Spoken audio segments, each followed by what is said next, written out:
Oui, je vous expliquerai après. Alors allez, d'abord, comme je dis, je m'excuse vraiment de ce retard. C'est pas dans mon habitude d'arriver, j'essaie d'arriver toujours avant.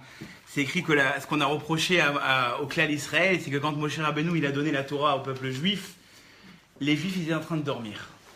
Et donc comme ils étaient en train de dormir, à cause de ça, jusqu'à aujourd'hui, on fait la veillée de Shavuot. Vous savez que c'est pour ça. Parce que les juifs, au moment où Akadosh Baruch Hu il a donné la Torah, c'est écrit qu'il est venu les réveiller. Ils étaient en train de dormir, c'est un Mishnah Berurah Mefourash. De là on a appris qu'un Rav il doit être toujours, les élèves ils doivent être toujours à l'heure, mais le Rav aussi, chacun il doit donner l'exemple par rapport à ça. La vérité c'est que le cours de ce soir, il est vraiment en diapason avec l'endroit où je donne le shiur, c'est écrit Potrim Birvod Arsania. En l'occurrence, et je suis très très ému d'ailleurs, parce que je crois que c'est la première fois que je donne un shiur dans cette maison devant mes parents, et je voulais vraiment demander la permission à mon père de m'exprimer, parce que normalement on ne s'exprime pas devant son papa, et donc je demande la permission à mon père de s'exprimer devant lui, surtout que je suis à sa place, donc ça me met un petit peu mal à l'aise, d'ailleurs je vais me décaler, et moi j'ai toujours vu mon père assis de ce côté vers ce côté-là, mais bon. Mamash Mechila. Alors regardez, je disais que c'était un diapason avec cette maison parce qu'on va parler ce soir des efforts. Et je sais que mes parents, ils ont toujours mis l'expression sur ça parce que depuis qu'on était petits, on s'est pas arrêté à Aix-en-Provence, mais on a déménagé à Marseille. On s'est pas arrêté dans une école simple, mais on a fait la yeshiva. On a vu des parents qui étaient toujours en activité. J'ai l'exemple de mon papa, et je sais qu'il n'aime pas qu'on parle de lui, mais de ces matins-là où à la gare SNCF, Talit au vent, il était en train d'aiguiller les trains. Et donc, c'est des exemples d'efforts qui sont incommensurables. Et ma maman, qui a toujours été à mes côtés pour nous encourager à travers les difficultés, j'ai jamais vu ma mère se désespérer. Donc, ça donne aussi cette ambition d'effort. Et celle qui est à l'origine de ce cours, ma sœur, qui n'aime pas aussi qu'on parle d'elle, mais que j'ai jamais vue se reposer. Elle est toujours active. Rivka, se reposer, c'est très rare, à part le Shabbat, où il ne faut pas faire de bruit à la maison. Mais en général, elle est tout le temps capable justement d'être dans cet esprit d'effort. Donc, je pense que ce cours-là, où on va dire est-ce que mes efforts ont-ils une valeur aux yeux d'Hachem, il correspond à cette maison. Je vous remercie tous d'être venus assister à ce shiur. Alors on va faire ça, mais avec la permission de Rivka, je vais en premier lieu dédier ce shiur pour l'Elou Nishmat, l'oncle de la personne qui s'occupe de diffuser mes cours sur internet depuis beaucoup de temps, et son grand-oncle est décédé hier soir, donc il m'a demandé exceptionnellement de commencer le shiur en le dédiant à l'Elou Nishmat Nissim Ben Rachamim Fitoussi. Et la deuxième permission que je me suis permis de prendre, c'est un Rav qui nous a quittés subitement et brutalement en Israël, dans le collège du Rav Mordechai Eliaou. C'était un des Dayanim les plus importants. C'était le neveu de Rav Ben Sion Abba Shaul, pour ceux qui ont connu, le Rav Eliaou Yitzhak Ben Esther Dalia Abba Shaul, qui est niftar subitement très très jeune, qu'Akadosh Baruch Hu les prenne Bezrat Hashem près de lui. Et ce shiur est aussi pour la refoua shelema de Elia Hanina Ben Alison Rivka, Hillel Zeev Ben Alison Rivka, Yitzhak Mordechai Ben Sultana, Moshe Chaim Ben Olgan Naomi Bat Jamila, Keren Bat Valérie. Et pour le Zivug Agoun, et la refoua shelema de Yosef Ben Daniela Teboul, que ce soit encore Baruch Hashem, on a eu le mérite d'entendre que Baruch Hashem, les docteurs ont pu débrancher son appareillage respiratoire et il respire de nouveau par ses propres moyens, chose que les docteurs au début n'avaient pas pensé que ça allait pouvoir lieu. Il faut savoir qu'on a mobilisé énormément de gens et qu'en une journée on arrivait à faire lire 450 Télim en une journée, donc ça a été un grand mérite. Si je devais faire un shiur sur les Télim, sachez que ça a un grand mérite les Télim, que vous les lisiez en français, les psaumes, que vous les lisiez en français ou en hébreu, ça a une force incommensurable. J'ai des histoires personnelles, si vous voulez, je vous les raconterai à l'occasion, des histoires personnelles où des docteurs, ils étaient vraiment désespérés, et pourtant, les Télim, ils ont eu leur force, et les psaumes, on peut les lire autant en hébreu, autant en français, ça ne change pas. Pour le Zivug Agoun de Nissim Ben Ariel, Yirmia Ben Naomi, Rachel Bat Sarah, Sarah Bat Josiane, Avigail Bat Josiane, Avram Ben Esther, Sophie Sarah Bat Ruth, Esther Bat Elisabeth, David Bat Ruth, Rivka Bat Naomi. Et pour la réussite dans tous les domaines, de Jonathan Ben Mesaouda Rivka, merci, Michael Daniel Ben Rachamim Ben Naomi, Yermia Ben Naomi, Nissim Ben Ariel, Rivka Bat Naomi et Sarah Bat Josiane. Vous savez que la paracha qu'on va lire cette semaine, elle parle de l'inauguration du temple, où chacun, d'accord, a amené quelque chose pour participer à l'inauguration de ce Mishkan plus précisément, parce que le temple, eh bien, c'est celui qui va être reconstruit à Jérusalem, mais jusqu'à que le clan Israël fasse son entrée en Israël, les Béné Israël avaient le Mishkan. Et donc chacun a amené à une participation à ce Mishkan. Pour vous dire, les gens se sont tellement mobilisés à l'époque qu'à un moment les psukim vont dire Vehamelacha aita dayam. Il y en avait trop. On ne savait plus quoi en faire. Il y a eu une mobilisation exceptionnelle du peuple. Et les psukim disent Vezot ateruma asher tikechu meitam. Voici ce que vous allez amener pour le Mishkan. Za'av vachesef, de l'argent et de l'or, ou nechoshet et du cuivre, techelet ve'argaman, de la laine teinte en bleu, ve'argaman en rouge, ve'tolaat shani en écarlate, ve'chesh et du lin, ve'izim et des boucs, ve'orot elim et odamim. Donc tout est cité. Et ce qui est cité en dernier, et c'est là où je vais m'arrêter ce soir dans le cours, c'est ces avne shoham ve'avne miluim, des pierres précieuses qui étaient là pour être certifié, serti, donc dans le pectoral du Kohen Gadol, ve'asuli mikdash ve'shachatim betocham. Donc Akadosh Baruch Hu a fait une liste de ce qui devait être amené par le peuple. Et bien évidemment que les psukim témoignent ici et disent que ce qui a été amené par le peuple, c'était toutes sortes de cadeaux, et ce qui a été amené en dernier, c'est ces pierres précieuses. Et la Gemara raconte, pour vous donner une petite idée de la valeur de ces pierres précieuses, comme le temps se fait tard, je vais la raconter à l'oral. Sha'alou et Rabbi Eliezer, on a demandé à Rabbi Eliezer, qu'est-ce que le respect des parents? Et voilà que le Talmud raconte qu'il y avait un goy qui habitait à Ashkelon, et on avait fait le tour du monde pour trouver ces pierres précieuses que cite le verset ici, et on ne les trouvait pas. Et on a su à un moment que ce goy avait en sa possession les pierres précieuses. Chaque pierre précieuse valait entre 600 000 et 800 000 dinars, comme vous direz aujourd'hui, 600 000 à 800 000 euros. Et donc, une délégation du Beth Amikdash vient se rendre chez ce goy en lui demandant l'acquisition de ces pierres. Et là, le goy, stupéfait, va dire « J'aimerais vous les vendre, mais la clé du coffre-fort de ces pierres sont en dessous le coussin de mon père qui est en train de dormir. » Et imaginez-vous qu'on aurait dit ça à quelqu'un d'autre, qui sait qu'il risque maintenant d'empocher 800 000 euros, il prend le papa, il lève le coussin et il dit « Papa, allez, fais dodo papa !» Et il fait son affaire. Et la Gemara, elle dit « Pourtant, ici on voit que le kiboud avahem de ce goy était sans limite. Il a perdu 800 000 euros pour laisser dormir papa, c'est quelque chose d'énorme. » Et la Gemara dit que l'année d'après, il a été récompensé. Je ne sais pas si vous avez vu, dernièrement, il y a une vidéo qui tourne sur Internet de la vache rousse qu'ils ont retrouvée. Ah oui. Eh bien, chez ce goy est née une vache rousse parfaite. Et donc, à ce moment-là, disiez-vous bien qu'un goy normal, à qui on vient proposer l'acquisition de cette vache, il serait dit, attends, l'année dernière, j'ai perdu des juifs 800 000 euros. Cette année, je vais me rattraper sur la vache rousse. Qu'est-ce qu'il a dit le goy? Je ne demande que le prix de ce que j'ai perdu l'année dernière. Même pas le prix de la vache rousse. Je veux juste le prix de ce que j'ai pas pu vendre. Pour vous imaginer un petit peu la lucidité de ce goy. Mais c'est pas là le détail que je vais vous dire. C'est-à-dire qu'ici, on comprend qu'une seule pierre de ces Avnei Shoham, elle avait une valeur inestimable. Et demande le Or HaChaim, si cette pierre avait une aussi grande valeur, pourquoi est-ce qu'elle est citée en dernier dans le Passouk? On aurait dû mettre à l'honneur ceux qui ont amené cette pierre au Mishkan. Et pourtant, on a fait toute une liste de choses qui ont été amenées au Mishkan. Et les dernières citées, ce sont ces pierres de grande valeur. Et le Or HaChaim va donner ici deux réponses.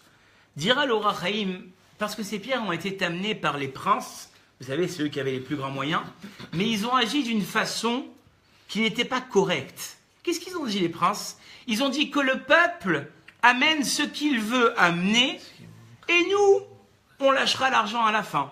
Dit le Or HaChaim, c'est pas beau. C'est-à-dire que quelque part, on laisse les gens se débrouiller, puis nous, ceux qui avons des grands moyens, on viendra allonger ce qu'il faut. Dit le Or HaChaim, ça c'était pas beau. La façon dont ils se sont comportés les Nessim, quand bien même c'était des tzadikim, on va voir juste après, c'était des gens pieux. Mais le fait de dire, faites ce que vous voulez, et puis nous on viendra après compléter, c'était pas un acte, on va dire, héroïque de leur part. Deuxième réponse du Or HaChaim, parce que les pierres précieuses, et c'est sur cette réponse que le cours va être basé ce soir, parce que les pierres précieuses, elles étaient venues devant la tente de ces Nessim, de ces princes, par un vent. C'était les Hanané Kavod qui avaient déposé ça devant leur tente.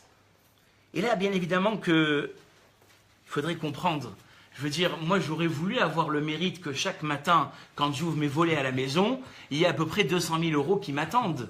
C'est pas donné à tout le monde d'avoir un niveau, parce qu'aujourd'hui on n'y croit même plus à tous ces miracles. Mais avoir devant sa maison, vous ouvrez la porte demain matin, Madame Bérébi, vous avez 500 000 euros en petite liasse devant. Je veux dire, c'est quand même un niveau. Et pourtant on dit que on n'en voulait pas. On n'en voulait pas de ces pierres précieuses. Pourquoi? Parce qu'elles sont arrivées simplement devant la porte des Nessim, simplement. Et le Rav Chaim Shmulevitz, il a posé la question, il a dit, je ne comprends pas, c'est pas donné à tout le monde d'avoir un aussi grand miracle. Et donc, revient la question du début, pourquoi ces pierres précieuses sont citées en dernier dans la liste des offrandes du Mishkan? Va dire le Rav Chaim Shmulevitz un principe, et c'est avec ce principe qu'on va essayer de développer ce soir le cours. Je vous rassure qu'il sera un cours court et pas un cours long. Dira le Rav Chaim Shmulevitz, on a vu d'ici que ce que la Torah attend de l'homme, eh bien ce sont ses efforts. C'est pas la valeur du don que je vais donner, c'est pas les chiffres, les zéros qu'il y aura dans mon chèque, mais c'est la valeur et l'effort surtout que je mets pour faire ce don-là. Et ça voudrait dire que on va plus accepter quelqu'un qui va économiser chaque mois 1 euro dans sa tzedaka et à la fin du mois dans le tronc il aura 26 euros, il va les remettre à la choule, que monsieur de je sais pas quoi qui va donner 500 000 euros en un chèque à la synagogue.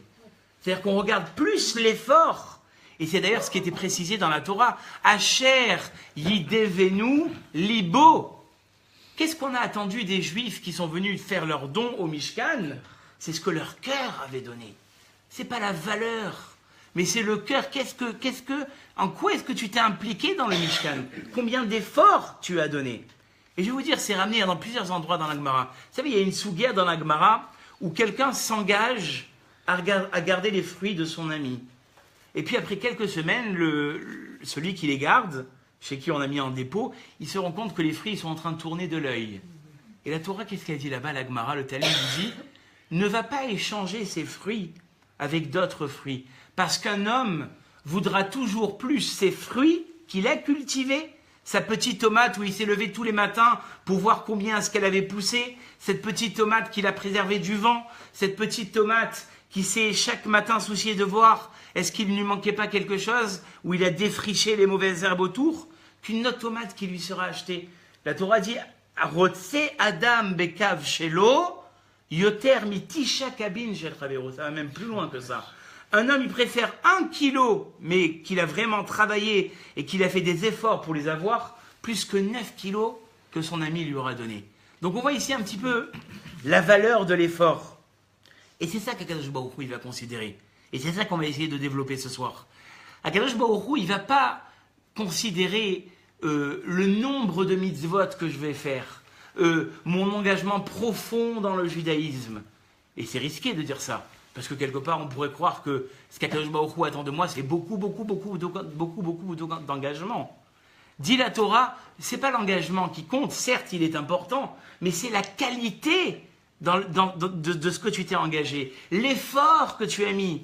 Ça veut dire que par exemple, et ça les rabbinim ils nous l'ont répété tant et tant de fois au sujet de l'étude, un homme qui étudie un daf, mais qui va suer, il va être là, et il va essayer de comprendre, et c'est difficile, et ça va peut-être même lui prendre, cette page de Torah va lui prendre 1 semaine, eh bien aux yeux d'Hachem, ce sera beaucoup plus que celui qui en 10 minutes a débité le daf. Pourtant à la fin, il a terminé un livre entier, et l'autre il a encore du mal à terminer un daf. Eh bien on prend en considération celui qui a terminé le daf, et ses efforts. Ses efforts auront plus de valeur. Très souvent, les gens ils disent « Mais qui suis-je pour prier? Qui suis-je pour implorer? Il faut aller voir les grands rabbins de la génération. » Mais c'est pas vrai. Vous savez, j'ai une petite histoire qui me vient à l'esprit et qui image ô combien tellement Akadosh Baruch Hu, il prend en compte l'effort de la personne. Il y avait une fois un simplet, il a entendu dans un cours que depuis que le Beth Amikdash il a été détruit, ce qui est important aux yeux d'Hachem, c'est la table. Vous savez, on dit à la table du Shabbat, on ne s'habille pas n'importe comment. À la table du Shabbat, on ne parle pas n'importe comment. Et ainsi de suite. Et le Rav a dit, mais la table, c'est comme le misbéach. Et lui, il a compris, la table, c'est comme le misbéach. Ça veut dire qu'en fait, les pains qui sont sur la table, c'est aussi les pains du Mishkan, quelque part. Il est rentré chez sa femme, il a dit, chérie, à partir de demain, tous les matins, tu me fais 2 chalotes. Et tous les matins, il faisait, qu'est-ce que tu vas faire avec ces 2 chalotes? Je vais les mettre dans le Kodesh à Kodashim, dans le Haron Kodesh. Et donc, il y a un petit manège qui a commencé à se passer. Tous les matins, le shamash, celui qui ouvre la synagogue, il va pour allumer le feu, d'accord, dans la, je sais pas, il avait des espèces de four à gaz, comme ça. Et puis, il sent une odeur de pain, il voit des miettes devant le Echal, il ouvre le Echal, il voit 2 chalotes. Il dit, qui c'est qui a fait ça? Il prend les chalotes, il les jette. Et l'autre, tous les soirs, comme ça, à 2 heures du matin, il vient avec les chalotes toutes fraîches. Cette histoire, elle a duré pendant 1 mois. Et un matin, le shamash, il avait décidé de venir plus tôt, parce qu'il y avait du monde ce jour-là. Qui il rencontre? Le simplet en train de mettre le pain. Il dit, mais ça va pas, que je te reprenne plus jamais à faire ça. Écoutez bien la suite de l'histoire. La même nuit, le shamash, il a témoigné qu'on est venu en rêve. Et on a dit que depuis que le Beth Amikdash, il avait été détruit, il y a une voix céleste, il a entendu une voix céleste, que depuis que le Beth Amikdash, il avait été détruit, le sanctuaire avait été détruit, il n'y avait pas eu d'aussi bonne odeur aux yeux d'Hachem que ces chalotes. Pourtant, c'est simplé. Mettre des chalotes dans un Echal, franchement, qu'est-ce que Dieu, entre guillemets, il s'en fout? Mais c'est pas vrai. Ça nous montre quelque chose de très profond. C'est-à-dire qu'Akadosh Baruch Hu, il n'attend pas. Alors on nous a pas dit, n'allez pas mettre des chalotes dans la synagogue, vous allez vous faire remoucher. Mais sachez que toutes les évolutions que vous faites dans votre judaïsme, à votre niveau, c'est quoi ces chalotes? Qu'est-ce qu'elles m'ont dit, ces chalotes? Elles m'ont dit que l'avancée que chacun fait à son niveau. Ah oui, mais l'autre, elle a une perruque, elle donne des cours à la maison, son mari c'est un rabbin, moi qui je suis, c'est pas grave. Du haut de ton judaïsme, même s'il n'est pas encore arrivé à très très haut, Akadosh Baruch Hu, il prend en compte, ne crois pas. C'est pris en compte, tout est pris en compte. Et il dit le Rav Chaim Shmulevitch, qu'est-ce qui fait l'effort? Qu'est-ce qui fait l'effort chez la personne? Eh bien l'effort chez la personne, il lie cette personne à ce qu'elle est en train de faire. Plus je vais faire des efforts, plus je vais me lier à ce que je suis en train de faire. Et des fois, on ne comprend pas. On dit, ouais, mais il y a des gens qui sont engagés. Moi, je n'ai pas grandi là-dedans. Mais eux aussi, ils n'ont pas grandi là-dedans. Ils sont nés au même niveau zéro que toi. Seulement, semaine après semaine, mois après mois, année après année, ils ont cultivé cet effort. Donc, en fait, quelque part, le rapport et on le verra que c'est pour tous les domaines de la vie, le rapport de mon avancée dans les domaines de ma vie, si vous me suivez bien, il est par rapport au niveau d'effort que je fais dans ce domaine-là. Et ça, c'est énorme. Ça veut dire que, moi j'adore le dire parce que des fois les gens ils disent « Ouais, mais Rav, vous prenez trop de raccourcis. » Je ne prends pas de raccourcis. La différence entre ceux qui ont réussi, et je le répéterai parce que moi-même je veux intégrer ce principe, entre ceux qui ont réussi et ceux qui n'ont pas réussi dans n'importe quel domaine. Moi, ce qui m'intéresse ce soir, c'est le judaïsme, c'est l'avancée, c'est la compréhension des mitzvot. C'est le degré d'effort que j'ai mis dans le domaine dans lequel je vais avancer. Il n'y a pas des gens qui sont faits pour ça et d'autres moins. Il y a des gens qui vont investir dans ces efforts et qui vont réussir dans tous les domaines, c'est valable. Et il y en a d'autres qui, devant l'effort, se rétractent. Et ça, la Torah, elle ne veut pas. Ça, la Torah, elle ne veut pas. Et on comprend par ça, pourquoi est-ce que, quand un juif amenait les bikurim au Beth Amikdash, toutes ses premières prémices au Beth Amikdash, on lui demandait de se prosterner devant Dieu. C'est quoi? Quel est le but de se prosterner? Pourquoi il fallait se prosterner? Eh bien, les Chachamim m'expliquent que quelqu'un qui amène les bikurim, c'est quoi? C'est quelqu'un qui, pendant des mois, s'est levé à 5 heures du matin, il est parti arroser son champ, chaque jour il est venu, il a désherbé autour, chaque jour il est venu, qu'il pleuve, qu'il vente, il a fait le tour de son champ pour voir qu'il n'y avait aucun fruit qui était attaqué par des animaux ou des choses comme ça qui pourraient lui toucher à sa récolte. Et petit à petit, il s'est investi dans cette récolte. Et pourtant, on lui dit non, monsieur. Le fruit de ton investissement et de tes efforts, à qui tu vas le donner? Tu vas le donner à Dieu. Parce qu'au bout du compte, tous les efforts que tu as faits, finalement, il va falloir que tu les consacres à Dieu. Et ça, on a besoin que tu te prosternes. Parce qu'on comprend que l'effort que tu as mis dans ces fruits-là, c'est toute ta vie. L'effort que tu as mis dans ces fruits-là, c'est toute ta raison d'être et toute ta raison d'exister pour pouvoir survenir à tes besoins. Eh bien, quand même, fais un effort, donne-le à Dieu. Mais Dieu, il est conscient de ça. Et donc, il a besoin de créer un système, de se prosterner pour justement atténuer cette douleur de l'effort et de dire finalement, quand bien même j'ai fait un effort, je pense encore à Dieu. Même si cet effort, il était difficile pour moi. Et c'est pour ça que, vous savez que la Torah, il y a une paracha qui s'appelle Bechukotai. Et dans la paracha, c'est écrit Im Bechukotai Telechu. Si vous allez aller dans mes préceptes, Dit Rashi, c'est quoi aller dans les préceptes? Et là, c'est très intéressant. Rashi n'a pas dit, faites beaucoup de mitzvot, devenez très religieux. Non, non, non. Shetiyu amelim batora. Que vous fassiez des efforts dans la Torah. Parce que je vais vous dire, et là je vais être un petit peu dur, je sais que je ne devrais pas. Très souvent, ce qui se passe, c'est qu'on prend les bons côtés du judaïsme. Les repas de famille, la bonne bouffe, les moments de se retrouver ensemble à la synagogue, tous ces moments-là. Et puis quand ça devient un petit peu plus dur, il faut se lever tôt le matin, il faut être pudique, on va pouvoir être à chaque instant avec son mari, on va devoir sacrifier, amener nos enfants dans des écoles juives et ça coûte cher. Ah là je peux pas, hein. Ah là c'est fatigant. Ça veut dire que quelque part on prend le bon, puis on laisse de côté ce qui nous est difficile. Et quelque part, c'est ça qui nous fait quelque part pas engagés. Et d'ailleurs dans la Gemara, dans Kiddushin, c'est écrit Ki im betorat Hashem chefso. Le juste, sa préoccupation principale, c'est la Torah d'Hachem. Ou vetorato yehege yomam valayla. Et dans sa Torah, il va se donner jour et nuit. Pourquoi c'est écrit dans sa Torah? Depuis quand la Torah elle est à l'homme? La Torah elle est à Dieu. Eh bien, diront les Chachamim, le fait de s'être donné dedans jour et nuit, à la fin ça va devenir sa Torah. Il s'en sera tellement occupé, il s'en sera tellement soucié, qu'à la fin ça va devenir sa Torah, son projet, ses ambitions. Ça c'est extraordinaire. C'est-à-dire qu'Akadosh Baruch Hu, il prend tellement en compte cet effort-là, que quelque part à la fin, ça devient sa Torah. Et c'est pour ça que la Gemara dans Megillah, elle dit qu'un homme vienne et qu'il me dise qu'il n'a pas fait d'effort et pourtant il a réussi, je ne le croirai pas. Parce qu'encore une fois, qu'est-ce qui va faire de moi quelqu'un qui va réussir? C'est les efforts que je vais faire dans ma vie. Et je mets vraiment le point sur ça, parce qu'il y a combien de gens qui, dans tous les domaines, encore une fois, chacun le prendra à son compte. Il y a beaucoup de gens qui disent, finalement, j'y arriverai pas. Finalement, c'est pas fait pour moi. Mais combien tu t'es investi pour ce que tu crois que c'est pas fait pour toi? Combien de fois par jour tu t'es remis en question et tu t'es dit finalement, c'est fait pour moi? Et ça, c'est à tous les niveaux. Dans le judaïsme, c'est pas fait pour moi. Mais combien de fois tu as essayé? À Volbeu, tout à l'heure, on essaiera de le dire, je vais essayer de ne pas dépasser le temps. Il dira que ce qui fait en sorte que ce soit fait pour toi, c'est l'expérience que tu as vécue dans ce domaine. Ouais, dans mon couple, ça va pas. Je sens que ça va pas. Mais combien tu t'es donné pour l'autre? J'attends que ce soit elle qui fasse avant. J'attends que ce soit lui qui fasse avant. Mais c'est pas ça.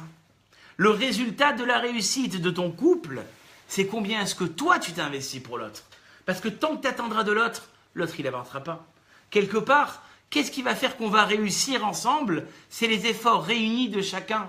Mais si on est tout le temps en train d'attendre de l'autre qui fasse quelque chose, ça n'avance pas. Et il n'y a qu'à voir dans l'éducation. Est-ce qu'aujourd'hui on peut dire à un enfant, j'attends de toi quelque chose? Chas Shalom. Ça, il y a un rave, je le dirai en son nom, il m'a permis, je lui ai demandé la permission. Il a dit le Rav Yechiel Ben Jetrit, c'est assourd de demander à des enfants de faire des choses pour nous. Parce que si on développe une relation où j'attends toujours de mon enfant, l'enfant va dire, j'ai des parents, en fait, ils me prennent pour leur esclave. Tant que tu ne peux pas demander à tes enfants, ne demande pas. Un jour viendra où d'eux-mêmes ils comprendront qu'il faut qu'ils fassent pour toi. Mais si tu es tout le temps en train d'attendre de tes enfants, jamais ils feront pour toi. Un jour ou l'autre, eux-mêmes ils vont prendre conscience de tout ton investissement. Mais encore une fois, l'éducation des enfants, elle doit passer par un effort personnel. Ah, mais c'est magnifique de voir comment ce couple a des enfants brillants. Mais est-ce que tu es derrière pour voir ce qu'ils ont fait? Moi, j'adore faire ça. Je prends des fois des gens brillants et je fais des interviews avec les parents. J'adore ça. Parce que quand je vois, parce que moi, ça m'impressionne, hein? Non, ça me fascine de voir des fois des enfants tellement épanouis. Vous savez, quand on est professeur, on en voit. Et la réponse, elle est toujours la même quand je demande à ces parents-là. Ils me disent, on n'a jamais lâché nos enfants. Jour comme nuit, matin comme soir, on était tout le temps là pour eux. Et ça, c'est énorme. Jusqu'à que j'étais pas parent, j'aurais pu ne pas parler. Mais aujourd'hui, je peux le dire, c'est énorme. D'être là pour ces enfants, nous, qu'est-ce qu'on fait? Je parle pour moi, je m'implique le premier là-dedans, attention. Nous, qu'est-ce qu'on fait? Dès qu'on peut finir les devoirs, pourvu que je sois tranquille sur mon canapé et qu'il soit au lit, maman, papa, chut, ça y est, c'est le moment de dormir. Est-ce que c'est le moment de dormir? Mais je parle pour moi, hein, attention. Est-ce que c'est le moment de dormir ou c'est le moment où tu as envie d'être finalement tranquille? C'est ça qu'il faut se le demander. Et quand je demande à ces parents dont les enfants sont sortis tellement brillants, ils me disent, mais moi, j'ai même arrêté. Attention, après je dis, il y a une limite. Mais écoutez ce qu'on peut entendre. Il n'y a pas longtemps, je l'ai refait. Il y a une dame qui m'a dit, j'ai arrêté ma profession, alors qu'elle elle avait un poste extrêmement bien placé, et je sais de quoi je parle, pour m'occuper de mes enfants. Elle a attendu qu'ils soient partis de la maison pour reprendre ses études. Et on l'a entendu plus d'une fois avec ma femme. Mais ça veut dire quoi? C'est pas pour parler d'eux. C'est pour dire qu'en fin de compte, ce qui va faire en sorte que je réussisse dans tous les domaines, et ici on parle de l'éducation, c'est l'implication et le niveau de mes efforts. Plus j'aurai donné des efforts dans le domaine que je veux arriver, plus je vais arriver. Et ne pas croire encore une fois qu'il y en a qui sont faits pour ça, et il y en a qui ne sont pas faits pour ça. Et dans les projets personnels, c'est la même chose. J'ai un projet, mais j'y arrive jamais. 2017, engagement, plouf, c'est tombé à l'eau. 2018, plouf, c'est tombé à l'eau. Mais combien de fois tu t'es engagé par semaine et par jour dans ce projet-là? Combien de fois tu as donné des efforts pour ce projet-là? Non, j'espère, tout dans la théorie. Comme on a dit sur le Chacham, et mort mais hâte, va à CRB. Dis peu, mais fais énormément. Parce que quelque part, si tu as donné toute ton énergie dans ce que tu voulais dire, mais qu'au bout du compte, tu n'as pas fait grand-chose, toute ton énergie, elle est partie dans le vent. Donc, Emor Mead vers CRB. Et c'est pour ça qu'on dit des fois, le projet d'une personne, c'est comme un iceberg. On voit que le haut, il a réussi, c'est une famille exceptionnelle, et elle a des enfants exceptionnels. Mais tu sais tout ce qu'elle a fait, tu sais tout ce qui est enfoui en dessous. La fatigue, les complexes, les difficultés, les nuits blanches, les angoisses, les moments de stress, tout ça c'est enfoui. Toi tu vois que l'iceberg en haut, mais tu sais pas par tout ce qu'elle est passée. Et donc c'est ça qui quelque part, d'accord, peut me donner une espérance même dans mon judaïsme. Parce que dans le judaïsme, encore une fois, si les efforts ne sont pas au rendez-vous, il n'y a pas d'avancée. Et c'est ça qu'Akadosh Baruch Hu, il a voulu faire comprendre en mettant justement les Avnei Shoham, ces pierres-là, qui avaient été émenées par les Nessim. Certes, ils avaient un niveau exceptionnel. Certes, c'était magnifique que quand ils sont sortis de leur tente, il y avait ces pierres précieuses qui chacune valaient 600 000 ou 800 000 dinars. Mais ils n'étaient pas fatigués pour ça. Ils n'avaient pas donné un peu de soi, parce que quand on se fatigue pour un projet, il y a un peu de moi qui reste dans ce projet. Parce que quand je me fatigue pour mes enfants, il y a un peu de moi qui reste dans mes enfants. Parce que quand j'essaye d'avancer dans mon judaïsme et dans mon engagement, il y a un peu de moi qui reste. Donc forcément, je ne peux pas me reculer en arrière. Mais si c'est juste fait, comment dire ça, par l'extérieur, alors très très vite, d'accord, très très vite, la personne elle se lasse. C'est comme les hommes, des fois ils disent, moi le limoud c'est pas fait pour moi.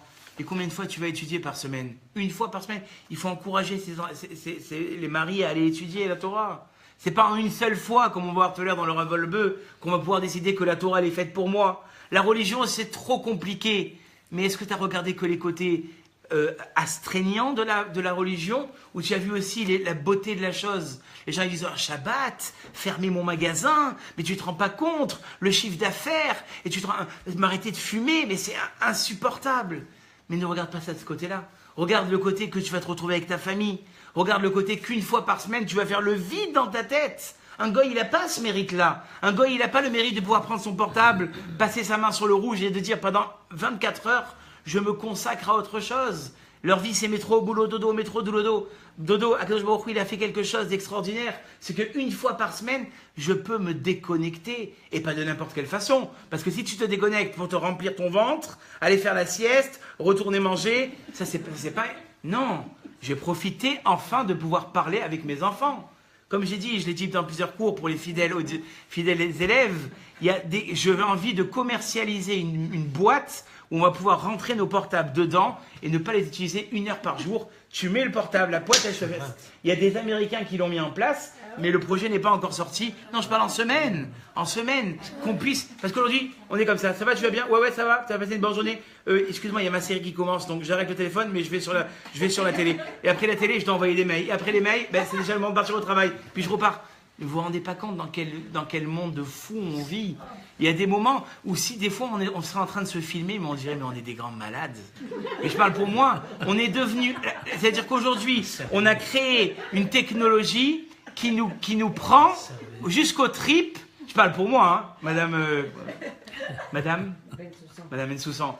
Cette semaine, j'ai découvert que moi aussi, je m'appelais Bensoussan. Oui, les Chouchen, parce que ma grand-mère est une petite parenthèse. À l'origine, c'est pas grave, je suis en direct, c'est pas grave. C'est un jvar. C'est pas Chouchen, c'est Bensoussan. Bon, au Hachem, je fais partie de la famille. Dans une génération, c'est passé de Bensoussan à Chouchan, mais bon. Alors regardez, là, on a fait une petite pause pour passer à la deuxième partie du cours, puisqu'il me reste 20 minutes, je vous rassure, et je termine. Vous me permettez encore 20 minutes? Voilà. Regardez, le problème, c'est que maintenant qu'on a parlé de la qualité de l'effort, j'aimerais quand même qu'on essaye de réfléchir à savoir où est-ce que je dois diriger ces efforts. Est-ce que les efforts que je dois diriger, c'est dans ce qu'appelle le Rav Wolbe ici la grandeur, être quelqu'un de connu, être quelqu'un, avoir une grande renommée, ou plutôt dans l'intégrité? Parce que quelque part, être intègre, c'est une mitzvah, vous savez, c'est un précepte de la Torah. Tamim tiyeh im Hashem Elokecha. Ce que tu fais, fais-le de façon consciencieuse et de façon intègre. Ou bien, d'un autre côté, vous savez, il y a aujourd'hui ce qu'on appelle, et ça on le retrouve dans tous les domaines, dans le domaine du couple, dans le domaine de la communauté, dans le domaine de la société, il y a ce qu'on appelle aujourd'hui une concurrence. La concurrence, elle existe à tous les niveaux. Et quand on fait des chiours, même dans le couple, ça va même jusqu'à dire qu'entre un mari et une femme, il y a une concurrence, comment dire ça, qu'on ne s'en rend pas compte. Sans qu'on s'en rende compte, on a une certaine concurrence. Dans la société, je n'ai pas besoin de vous l'expliquer, il y a une concurrence énorme, d'accord? Et donc on vit dans un monde de concurrence. Donc quelque part, est-ce que finalement, je ne dois pas aspirer à toujours faire mieux? D'accord? Et cette question-là, elle est très très présente dans la jeunesse. Parce que dans la jeunesse, très très vite, les gens, aujourd'hui, ça devient de plus en plus un fléau. Les jeunes, ils ont vite envie de gagner de l'argent. Ils n'ont pas envie de se fatiguer pendant longtemps. Ils ont vite envie d'avoir une carrière. Alors, est-ce que, quelque part, on peut diriger nos jeunes aujourd'hui, la jeunesse, de leur dire, t'as raison, fais une carrière, peu importe les études que tu auras fait, ou bien non, ce que tu veux, fais-le bien. Alors, je ne sais pas, on va essayer de parler un petit peu des deux aspects, mais ce qui est certain, et là j'ouvrirai encore une nouvelle parenthèse au niveau de l'éducation, c'est qu'on ne peut pas exiger à nos enfants ce que nous-mêmes on n'a pas fait. Et ça, c'est très important. Parce que très souvent, dans la vie, malheureusement, on n'est pas arrivé à tout ce qu'on voulait arriver. Et qu'est-ce qu'on fait inconsciemment? On va essayer de créer le même schéma chez nos enfants pour que quelque part, là où je ne suis pas arrivé, eux, ils arrivent. Moi, une fois, j'ai entendu une absurdité terrible. Il y a quelqu'un qui m'a dit, mon père, il m'a dit, parce que je ne suis pas arrivé dans ce domaine à ce que je voulais arriver, eh bien, je l'ai fait pour mon père. Et ça m'a fait mal. Parce que je me suis dit, si un enfant, toute sa vie, il a grandi pour satisfaire ses parents, il est où l'épanouissement, quelque part? Donc il faut bien faire bien attention que quelque part, même si je veux diriger mes enfants dans un certain domaine, il faut que ce domaine-là, il soit adapté à l'enfant, si vous voyez ce que je veux dire. Parce que très souvent, on va demander aux enfants des choses qui nous-mêmes ne nous correspondent pas. Vous savez, moi, le chinour, c'est quelque chose qui me passionne parce que je m'en occupe toute la journée et je suis avec les enfants. Et je vois très souvent, même chez nous, même moi à la maison, on demande à nos enfants des choses où nous-mêmes, on n'est pas au top. Or, aujourd'hui, tous les responsables d'éducation vous le diront, on ne peut pas exiger à un enfant quelque chose dans ce domaine-là, moi-même, je ne suis pas au top. Parce qu'un enfant ne s'éduque pas selon les dires que je lui fais faire savoir, mais il s'éduque selon ce que je lui montre. Et donc tu peux rabattre les oreilles à ton fils jusqu'à demain pour qu'il se lève à la prière, mais si l'image qu'il a à la maison, c'est un papa sous la couette où on entend juste des ronflements sortir, il ne faut pas croire que lui va se lever. Tu peux répéter jusqu'à demain à ta fille d'être une fille qui va bosser. Si toi, elle te voit sortir du travail et elle t'entend dire « J'en ai marre, je suis fatigué, j'en peux plus, qu'est-ce que c'est ça ?» Comment veux-tu qu'elle ait envie de travailler quand elle voit un phénomène pareil à la maison? Donc ça, il faut bien faire attention. Je l'ai mis en parenthèse avec un panneau de danger parce que c'est quelque chose que j'essaye de répéter. D'accord? Non, mais c'est vrai. Madame Bérévi, je vais vous dire. Parce que, non, mais c'est très important. C'est-à-dire que si aujourd'hui, on veut faire réussir nos enfants dans un domaine, il faut que nous-mêmes, on soit au top. Et jusqu'à où ça va? C'est-à-dire que quelque part, si tu attends quelque chose de tes enfants, commence à le faire toi-même. Ah ouais, mais j'ai plus l'âge, moi. Hein. C'est pas grave. Qu'on voie quelqu'un d'instruit chez toi. Qu'on voie quelqu'un qui a envie. Qu'on voie quelqu'un qui est toujours en perpétuelle envie d'avancer. Ça va donner envie à tes enfants. Mais si toi-même, dans le domaine dans lequel tu te trouves, tu n'es pas capable de montrer le fruit de cet effort, comment veux-tu que tes enfants sortent? Ah, mais les enfants de l'autre, faut voir. Mais t'as pas vu quel exemple ils donnent à la maison. T'as pas vu comment ils se comportent. Quelque part, peut-être que ces enfants, s'ils sont comme ça, c'est parce qu'ils ont vu le même scénario à la maison. Et donc, ils vont reproduire. Combien de fois je le dis? Parce qu'on parle de l'effort, donc je m'attarde sur ça. Combien de fois je le dis aujourd'hui nous-mêmes, sans qu'on se rende compte, quand on était petits, avec tout le respect que j'ai devant mes parents, des fois, on n'était pas trop d'accord avec ce qu'ils faisaient. On se moquait même. Mais aujourd'hui, nous-mêmes, on refait la même chose. Aujourd'hui, on refait nous-mêmes la même chose. Ça veut dire quoi? Ça veut dire qu'inconsciemment, excuse-moi, on est en train de refaire exactement le même chemin. On prend le même chemin que nos parents. Donc, quelque part, si nous-mêmes, on a envie que nos enfants ils aient une certaine image, il faut que dans les domaines, et je fermerai la parenthèse, dans lesquels on a une exigence, on soit au top à ce niveau-là. Et si c'est pas comme ça, c'est assourd d'après moi. C'est assourd, c'est interdit de demander à un enfant ce pourquoi je ne suis pas capable. Alors qu'est-ce que ça s'appelle? Qu'est-ce qui s'appelle cette intégrité, d'accord, d'un côté, ou bien d'un autre côté, cette envie de grandeur? Et je vais vous dire, c'est le grand piège aujourd'hui de ceux qui font tchouva. Parce que, et c'est peut-être pas de leur faute vraiment, c'est de la faute peut-être de nous les rabbinim qui ne sommes pas là assez en train de leur dire fais attention, va doucement. Combien de fois j'ai entendu ça de mon rave? Une tchouva réussie, c'est une tchouva qui se fait doucement et intelligemment. Or, comme le disent les Baal et Moussar, il y a tellement un élan chez le Baal Tchouva qu'Akadosh Baruch Hu lui met pour pouvoir justement avoir un élan de tchouva qu'on se lance trop vite. Et très souvent, on va prendre des chemins qui ne sont pas les nôtres. On va prendre des habitudes sur lesquelles on n'est pas adapté ou sur lesquelles notre famille n'est pas adaptée. Combien et combien on a de conflits? Combien de fois on entend des gens où le mari ou la femme, ils sont partis, ils sont devenus des Rabbi Jacob à côté, c'est rien. Mais la femme, elle n'a pas pu suivre. Et vice-versa. La femme, c'est devenue la rabbinite John Grace, en français. D'accord? En française. Et le mari, il ne sait même pas encore ce que c'est Shabbat. Donc il faut être conscient de ça. À quel niveau? C'est que quand on voit des jeunes, par exemple, d'accord, ils rencontrent une fille ou un garçon qui les intéresse, avec qui ils ont envie de faire leur vie, mais ils viennent et ils te disent, ah, vous savez, j'ai envie de faire ma vie avec elle, mais elle n'est pas tellement religieuse comme moi. Mais je lui dis, c'est très grave.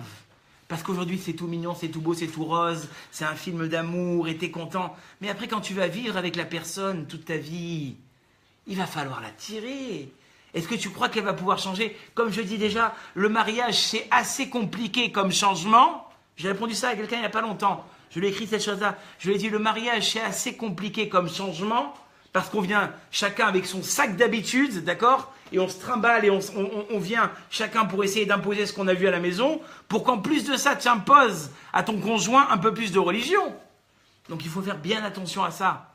Je me rappelle exactement dans quelles circonstances. J'ai écrit un article, et dans cet article, j'ai dit, la première chose qu'on doit faire quand un garçon rencontre une fille, ou bien quand vos enfants ils vont se marier, vérifier le niveau de religion. Ça paraît un peu enfantin, mais pas du tout. Parce que si on n'a pas le même niveau, au niveau de la famille, ça va bloquer. Au niveau de nos engagements, au niveau des décisions qu'on va devoir prendre pour nos enfants, toutes ces choses-là, là c'est important de garder l'intégrité. Là c'est important de ne pas dire non, je vais le rendre religieux, je vais faire en sorte qu'il mente cachère, je vais faire en sorte qu'il soit Shomer Shabbat, je vais faire. Mais est-ce que tu seras capable? Déjà le mariage c'est quelque chose d'énorme. Moi je dis toujours, la première année, c'est l'année la plus terrible. Ah, je crois, franchement, vous exagérez. Pas du tout. Là, parce que chacun, il va vouloir faire entrer dans son couple les habitudes qu'il a vues à la maison. Et le Rav Avraham de Yerushalayim, il nous a dit, moi une fois j'ai reçu un couple, il a voulu divorcer, pourquoi? Pour un dentifrice. Pourquoi? Parce que la jeune fille, elle venait d'une famille que le papa il sortait de la Shoah. Et donc pour lui, chaque goutte de dentifrice, c'était très important. Et de l'autre côté, le père du Khatan, c'était quelqu'un qui était large, Et donc pour lui, il ne voyait pas l'inconvénient de prendre le tube à la moitié et de le jeter à la poubelle. Et donc une première fois, le tube de dentifrice. Et à la fin, vous savez, la plupart des grands conflits dans le couple, ça commence de ça, faut pas croire. Et puis après, tu m'as dit ça, et les femmes, elles sont toujours là pour vous rappeler de ce qui s'est passé il y a 7 ans en arrière. Et donc du dentifrice, tu te rappelles du cadeau qui n'a pas été fait au moment où il devait être fait. Et on se retrouve devant le Rav. Donc c'est pour ça que je dis, dans ce niveau de judaïsme, pour recentraliser un petit peu l'idée du cours et les 10 minutes qui nous restent, c'est important de savoir exactement où j'en suis. Là, il faut viser l'intégrité. Et si j'avais eu le temps de continuer, je vous aurais donné encore plusieurs exemples que le Rav Wolbe il ramène dans son livre, où on voit que c'est très très important. Chez Itbarer veit Hamet. Et je vais vous dire pourquoi c'est important aussi. Parce que si on n'est pas intègre et engagé dans le chemin qu'on a pris, dans la vie, on aura beaucoup de questions, comme le dit le Rav Wolbe. On aura beaucoup d'épreuves.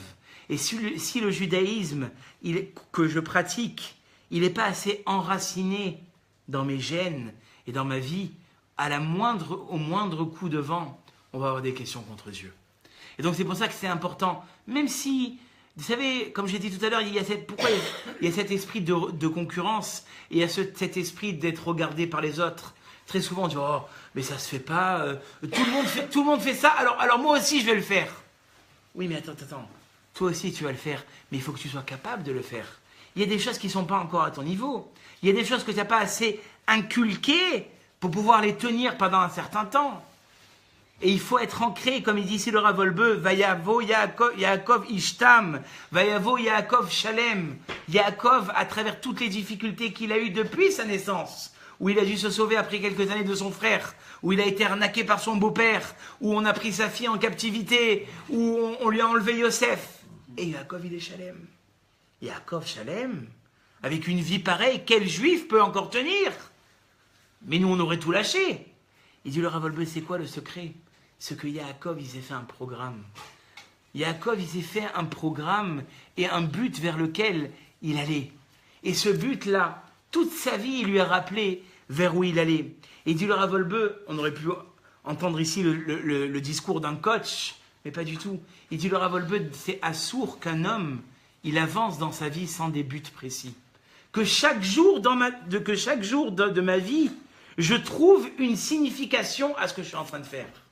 La dépression, elle vient, comme ce qu'il appelle ici le Rav Wolbe, Yemé Ha'ava ve Yemé Sina. Il y a des jours où on se sent, on pète la forme, et il y a des jours où on n'aurait qu'une seule envie, c'est se cacher sur notre lit. Il dit, qu'est-ce qui va faire que je vais pouvoir traverser ces moments d'angoisse et ces moments de difficulté? C'est les ambitions d'arriver vers mon but. Mais si un homme, ouais, aujourd'hui je fais ça, puis demain, ouais, si tu veux, je ferai ça. Il disait, mon Rosh Yeshiva, enfin il dit toujours, Shlita, que je lui donne une bonne santé, il dit, un homme, ça ne doit pas être une poussière que le vent souffle.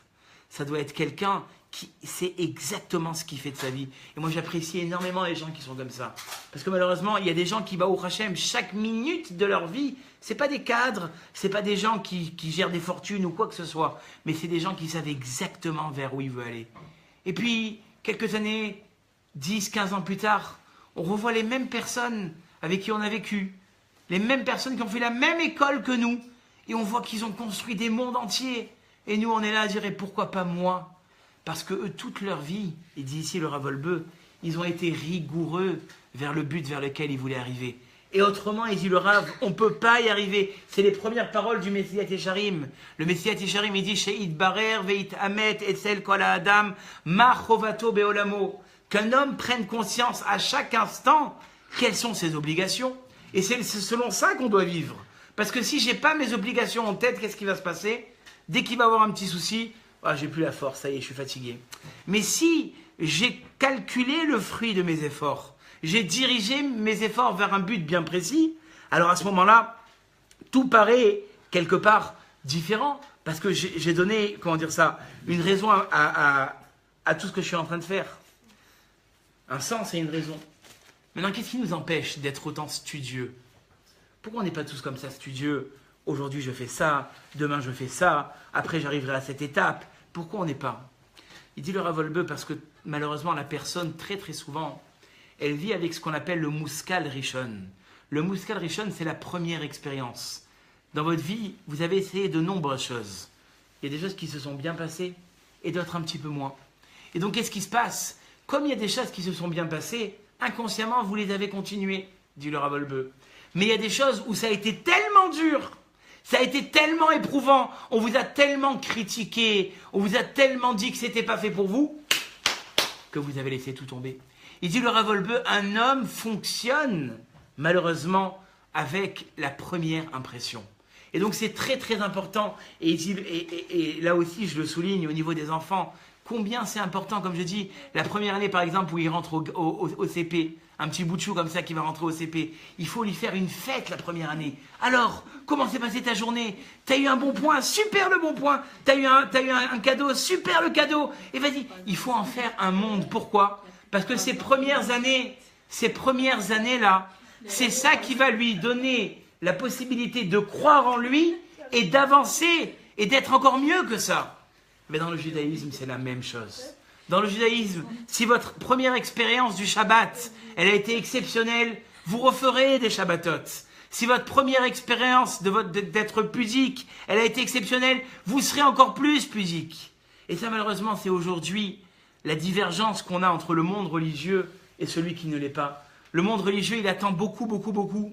Et quand il voit des gens qui ne sont pas au même niveau, qu'est-ce qu'ils disent? Ah, mais il n'est pas religieux, laisse tomber. Pas du tout. Si on veut faire avancer les gens qui sont dans notre entourage, il faut relever les efforts qui sont faits.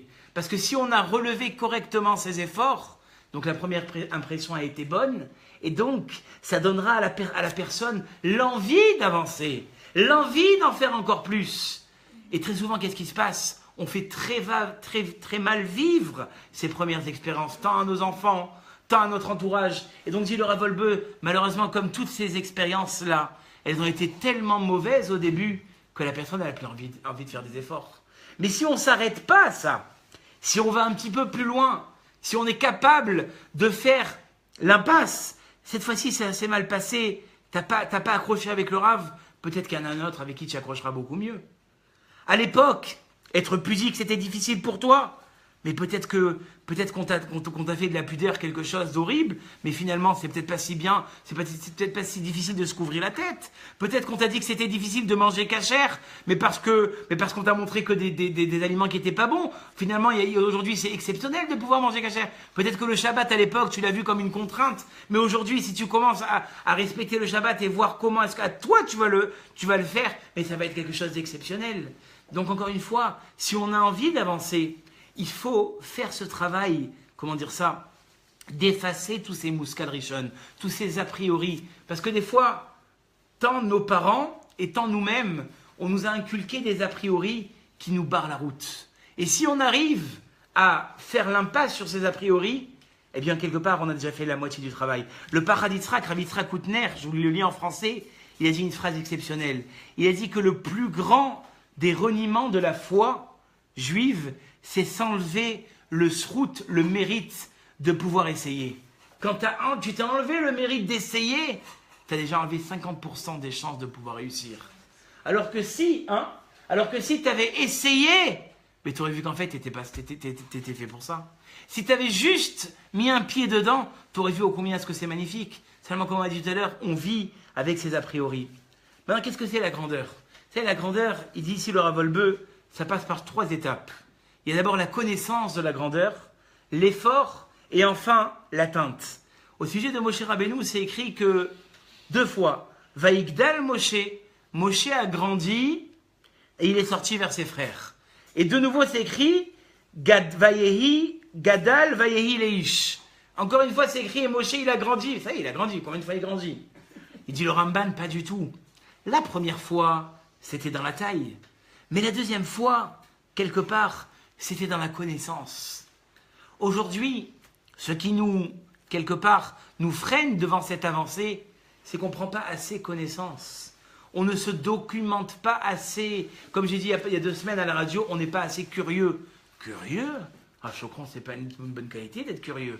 Si, il faut être curieux. Parce que des fois, les gens qui, eux, sont arrivés dans le domaine où tu as tellement envie d'arriver, ils vont être un exemple pour toi. Et c'est pour ça que la Mishnah dans Avot, elle dit Veheve medabek leafar raglehem.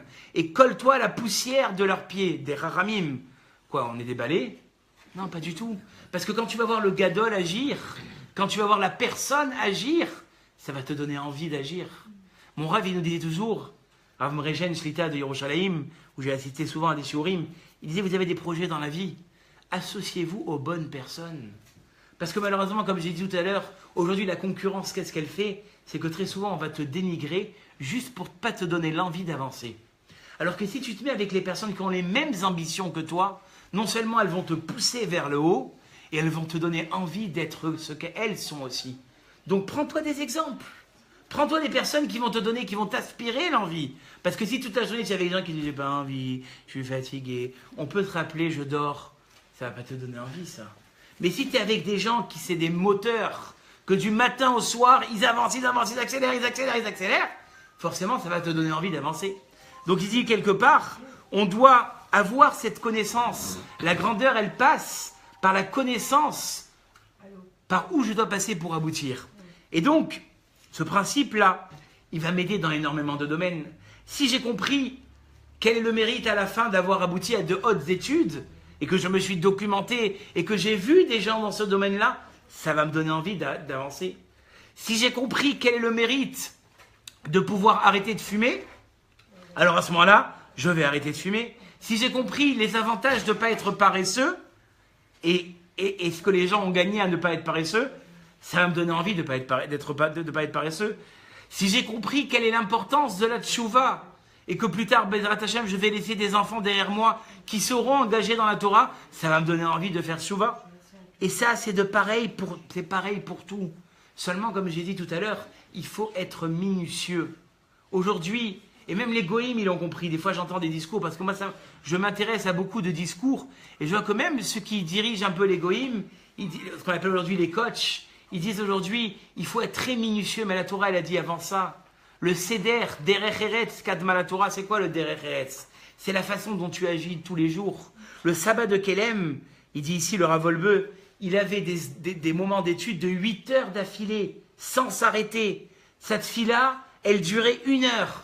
Il dormait pas plus qu'une demi-heure toutes les 4 heures. Alors, vous allez me dire, mais attendez, ça c'est pour les grands de la génération, les grands rabbins. Nous, on n'est pas à ce niveau-là. Mais je ne vous ai pas demandé d'être à ce niveau-là.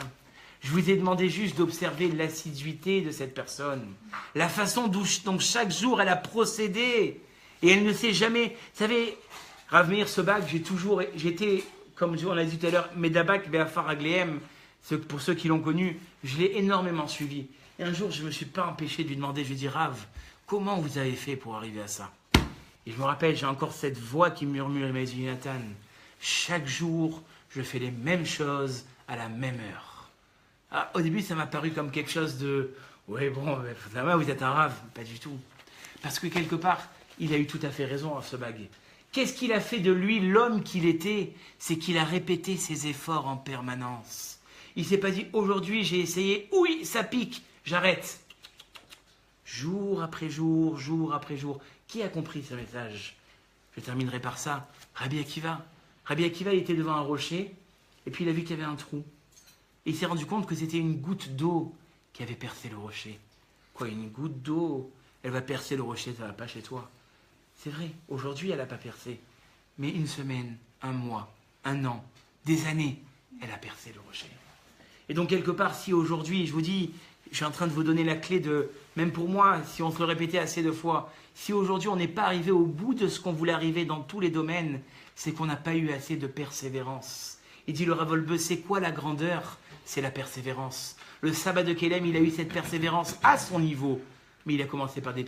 C'est pas du jour au lendemain qu'il a étudié 8 heures lui aussi, il a eu des problèmes. C'est pas du jour au lendemain qu'il était capable de dormir une demi-heure pendant 4 heures. Celui qui fait ça aujourd'hui, il est fou. Mais s'habituer à avoir un rituel. C'est ça qu'il a dit Rav Meir Sobag. Tous les jours, la même chose, à la même heure. Nous, on n'est pas capable. Nous, on travaille, c'est les vacances, c'est les vacances. C'est pas le moment de travailler, c'est pas le moment de travailler. Je dois parler avec mon fils pour qu'il fasse ses devoirs. Je lui parle, après il me laisse tranquille. Non, non, non, non. Si tu veux arriver, il faut qu'il y ait un investissement. Et là, c'est le côté positif. Mais on le voit aussi dans le côté négatif. Une cigarette, c'est quoi? Pourtant, après, quand on prend la photocopie ou la radio des poumons, on voit des morceaux noirs. Du goudron tapissé, quoi. Une cigarette. Non, non, non.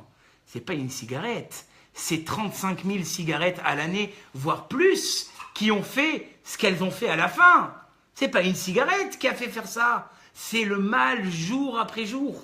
Donc si tu es capable de comprendre que le mal, il peut faire ce qu'il fait en autant de temps, comprends que le bien, il a son effet. Donc qu'est-ce qu'il nous reste à faire en fait? Juste de s'y mettre et de ne pas lâcher. et de ne pas lâcher, comme on l'a dit tout à l'heure avec l'exemple de Yaakov. Yaakov, qu'est-ce qu'il a fait qu'il a pu traverser et être tam et être parfait à la fin? C'est qu'il avait, comme a dit le Rav Wolbe, un programme bien précis.